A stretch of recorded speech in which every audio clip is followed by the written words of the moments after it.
Just a Kiss, Chapter 15. A Miraculous Ladybug Fanfiction written and narrated by Mira. If you haven't already, make sure to check out the other 14 chapters of this story. You can find them linked in the description box below. If you haven't already, don't forget to not only subscribe to this channel and hit the bell to stay up to date on the latest parts of your favorite fanfiction, including this one, but also smash that like button. Only takes a sec, really helps the creator, that's me, out. And leave a comment in the comment section. If you don't know what to comment, put Nathaniel's room. Now then, please enjoy Just a Kiss, Chapter 15. Chloe Bourgeois, in bed, with a splitting headache. The morning sunlight assaulted Chloe as she awoke, blinding her as her head pounded. Oof. She'd gotten a little too comfortable last night, hadn't she? The glass of water on her nightstand was a testament someone had cared for her, with 2 little pills and a smiley-faced doodle next to it. Nathaniel. Had she called him? Last night was a blur. "Welcome back, Queen Bee." His voice attacked her ears. "Can you not talk so loud?" she whined, already rubbing her temples. "I didn't expect to find you at my doorstep at 3 in the morning. At your... Chloe took another look around and saw she wasn't in her bedroom. These were not her clothes. This was not her bed. She was in Nathaniel's room. "At least take a friend with you if you're going to party so hard, Chloe," Nathaniel continued as she had a minor panic attack whilst covered by his sheets. "We have that shoot today, after all." What had happened last night anyway? His words faded out as Chloe tried to recover her night. She'd gone out with an influencer, hoping to get them on board with the upcoming couple's photo shoot, and, while sure, she had a couple of drinks, she hadn't gone that hard with her glasses of wine. How did she end up here? Oh, honeycombs. What state was she in when she arrived on his doorstep? What had she said to him? Anxiety glued itself to her stomach and forearms, but she made herself look at him. The shoot? For the rebrand? But he just sent her the information yesterday. She barely approved it. But, I'm super excited. She could see his grin in the mirror as he turned away to open his closet to a wardrobe straight out of Harry Potter. What is all this? She couldn't help the tone of her voice. Nathaniel began, a blush spreading across his face. What was he embarrassed for? Over the last few years, if I saw an outfit I thought you'd look good in, well, you know. Oh. These were clothes he bought for her?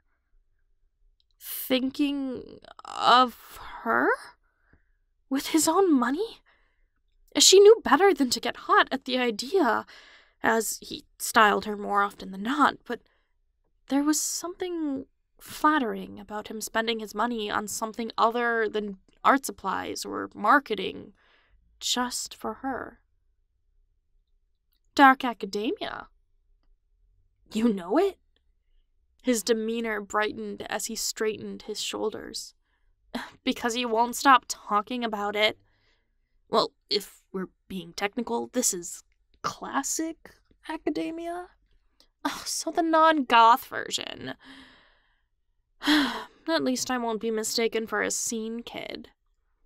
I promise I won't make you listen to Beethoven.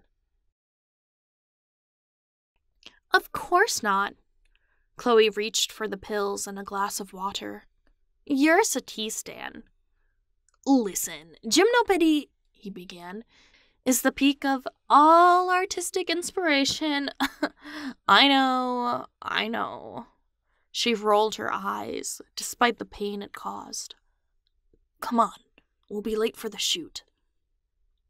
Chloe kept her eyes closed as Nathaniel applied her foundation in the cab, trying to make up for lost time. What's the model? She asked through cracked lips.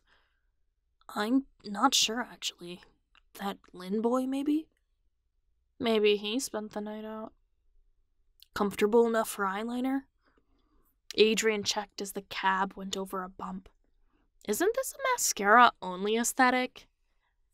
He chuckled, leaning back into his seat and adjusting the safety belt. I won't say no to that idea. What, are you trying to turn me into your ideal girl or something? She expected him to take the tease in stride, but Nathaniel's cheeks flushed scarlet, a contrast to his hair now that it had begun its post-pubescent darkening. What? No. His reaction, so unexpected, left her sputtering both inside and out. You know I'm just... She swallowed. This isn't like her at all. If she was going to be anything in front of Nathaniel, it would be mean girl energy or sophisticated bourgeois.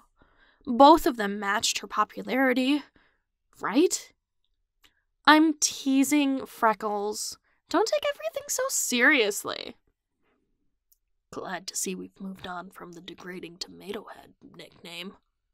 Oh, darling, I don't use my sharpest knives as weapons every day. Oh, I know your words could shoot to kill if you wanted them to. What, are you scared of me? She batted her eyelashes. Even though you're the one who would do anything to survive? Nathaniel's features hardened, a face he rarely showed her. Sometimes it's better to be the one who's willing to do things at any cost than to be the Samaritan that loses everything. What would the little you who used to draw superheroes think of you now?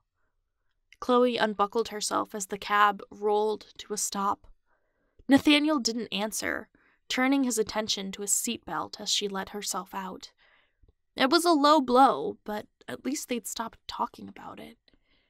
Every day felt like her limit when she spent time with him. He might feel repercussions mentally from becoming someone his younger self couldn't respect, but they both knew why he took every step to get here. Looking at the pile of clothes Nathaniel brought with them through the window, Chloe had a small thought worm itself into her insecurities. What if this aesthetic was, intentionally or not, him trying to return to his roots?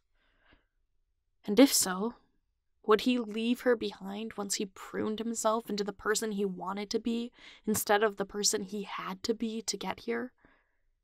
And, if so, would he leave her behind, just like her mother and Ladybug did?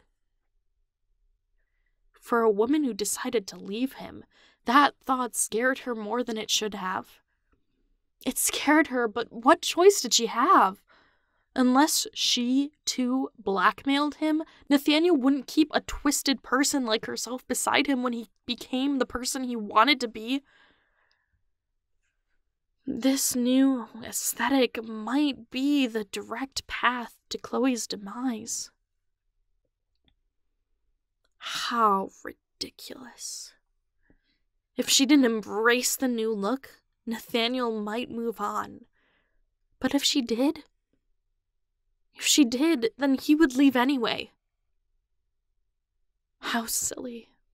She, a woman with money and fame, felt more human than many who thought they could only live with one or both of those things. They didn't matter. Everything she had didn't matter if she was abandoned again.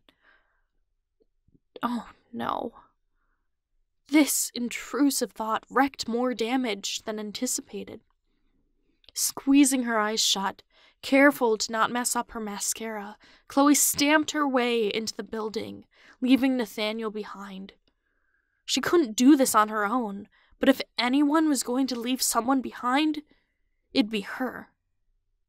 Chloe would leave first, regardless of her feelings for the other party. Ridiculous. Utterly ridiculous. Thank you so much for listening. Chapter 16 is on the way. In the meantime, don't forget to not only subscribe, like this video, hit the bell, leave a comment to help the YouTube algorithm, but, check out other videos on this channel. If you don't know what to comment, put utterly ridiculous. And bonus points if you spell it wrong. I will catch you in the next one. Bye!